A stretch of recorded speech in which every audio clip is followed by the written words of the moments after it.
Okay, so let's do this. Libra. Hello my dear, welcome back sa ating YouTube channel. My name is RJ, your tarot card reader. At ang gagawin natin ngayon is yung ating daily reading para to sa araw ng May 18, 2026.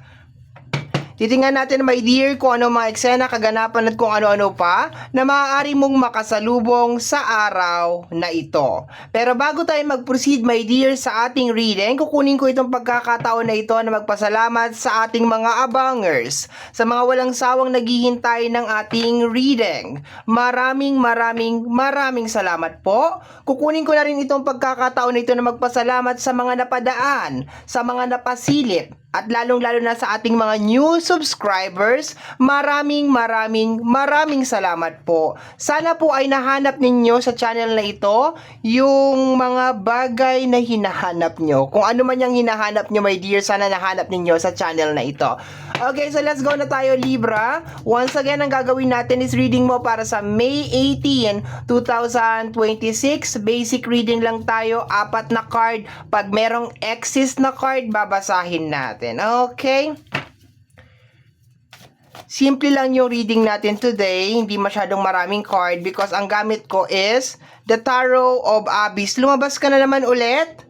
The Star. Okay. Lumabas to kay Gemini. And sinapol ko naman yung cards. Yes, I shuffled the cards. Pakiramdaman ko siya.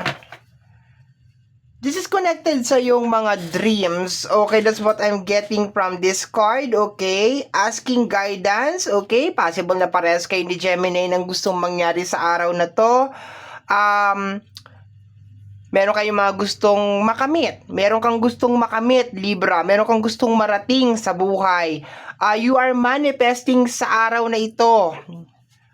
Sa paglabas ng ating star, you are also posibleng you are communicating. Although hindi ko siya nararamdaman na kasing lakas kay Gemini, there's a possibility, my dear, that you are asking guidance also. Pero hindi ko siya nararamdaman kagaya ng nakuha ko kay Gemini kanina. Okay? Lumabas ka ulit.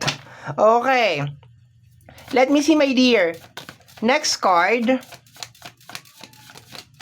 We have here the 9 of Wands.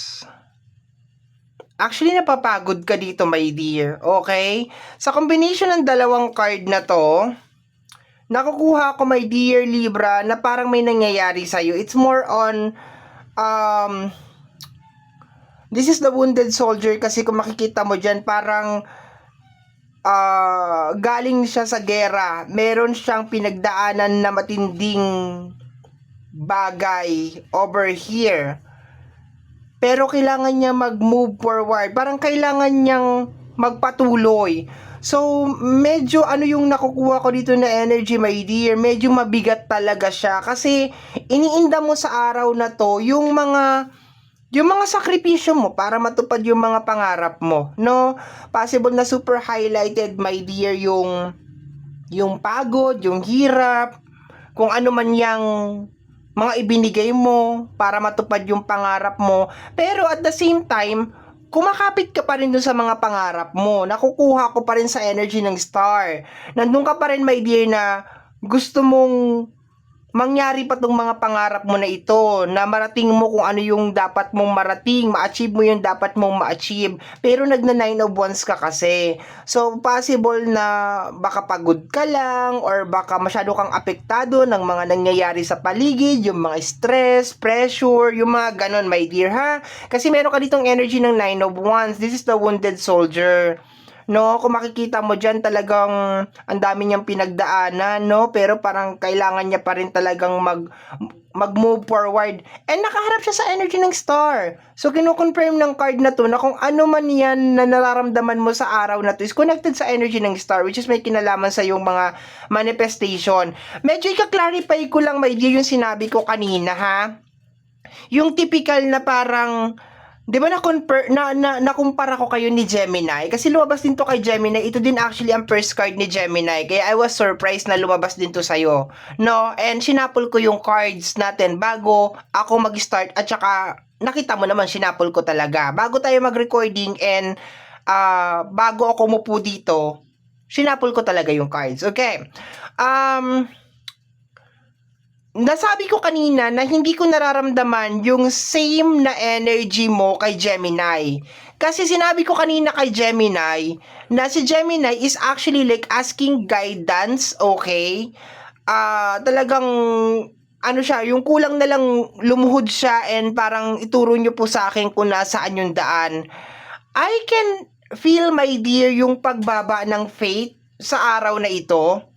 And hindi kita mabiblame, hindi kita masisisi, Libra, because of probably nararamdaman mo nga yung Nine of Wands, okay? Which is yung kirot, yung disappointment, yung sakit, the wounded soldier nga.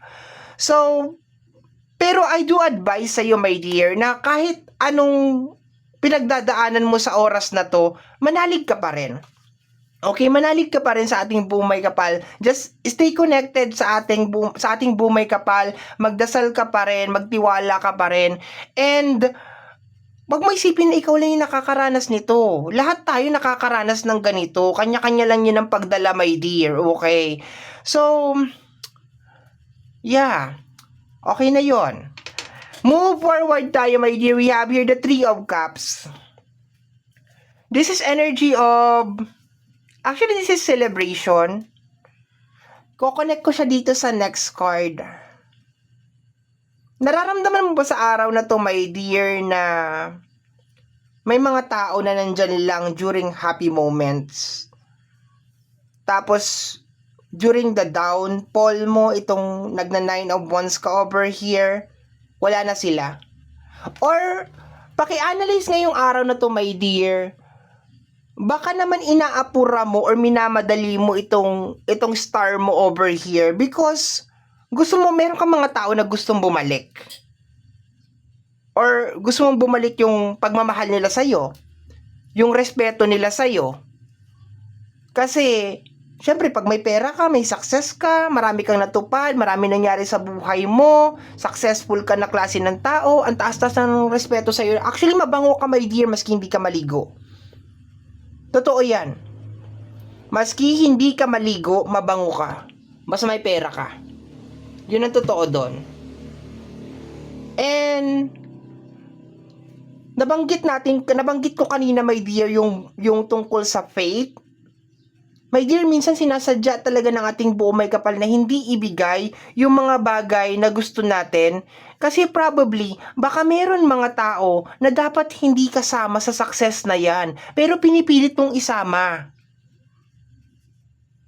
Naintindihan mo ba yung ibig kong sabihin?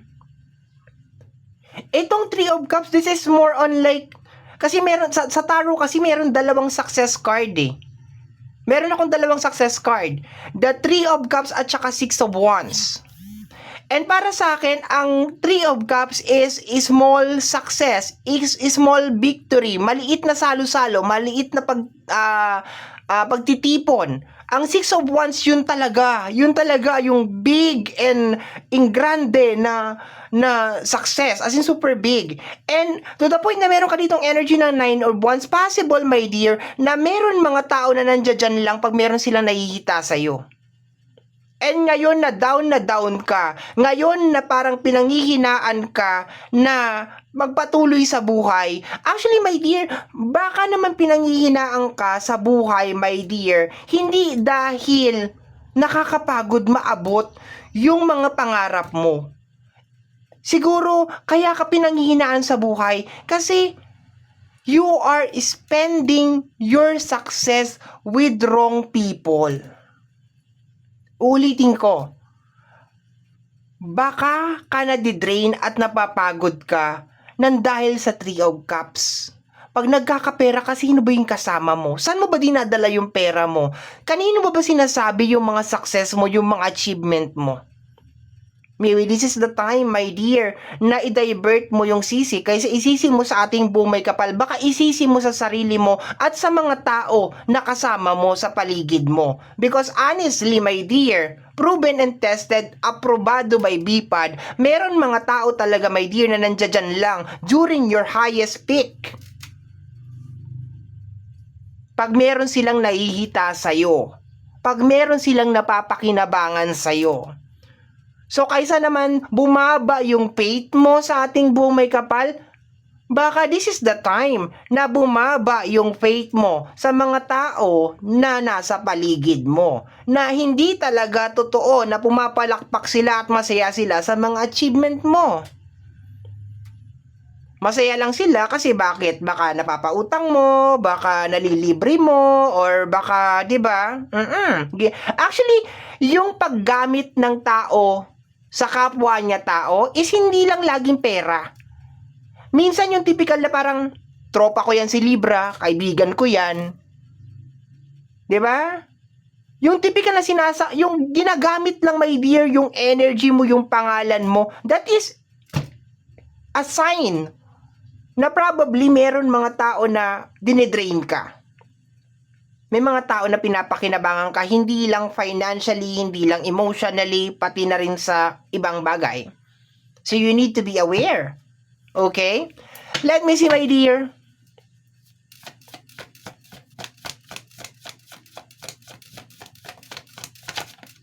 We have here the energy of the Strength card. Stay strong, my dear. Stay strong. Kumapit ka. Kasi buong-buo pa yung pag-aalab mo sa energy ng star eh. Yung sun at saka yung star, parehas yan silang may light. Ibig sabihin, my dear, kung ano yung gusto mo mangyari, mangyayari dyan. Mangyayari yan. Pero, kailangan, baka siguro, iwas-iwas ka muna sa mga party-party, oh, di ba?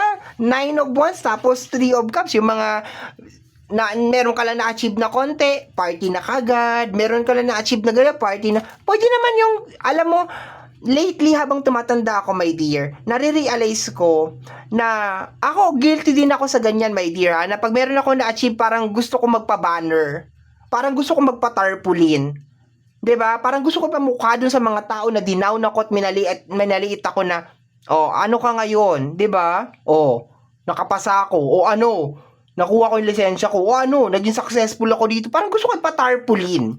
No? That's what, that was before. Pero ngayon, ni walang nakakaalam na meron akong mga achievement. Ni walang nakakaalam na meron akong mga nabili, meron akong mga naipundar, wala akong pinagsasabihan, kahit ultimo pamilya ko. Kasi pag meron ako na-achieve, that is a sign, my dear, na okay, pwede na munang maghayahay ang buhay. Pwede ko munang iunat at i-ano yung paa ko, ganito, ganyan. Pwede muna ako matulog ng hanggang alas 9, ng hanggang alas 10. Kasi for the longest period of time, puyat na puyat ako katatrabaho ng katatrabaho. Yung maliit na oras na yun, ibigay mo sa sarili mo, my dear. Bawasan mo muna itong makipag-socialize. Kasi, ayan o, ang baba ng energy mo, my dear, sa araw na ito. Bakit? Ulitin ko, my dear, bago tayo mag-closing. Be aware ka sa mga pinagsasabihan mo ng mga plano mo.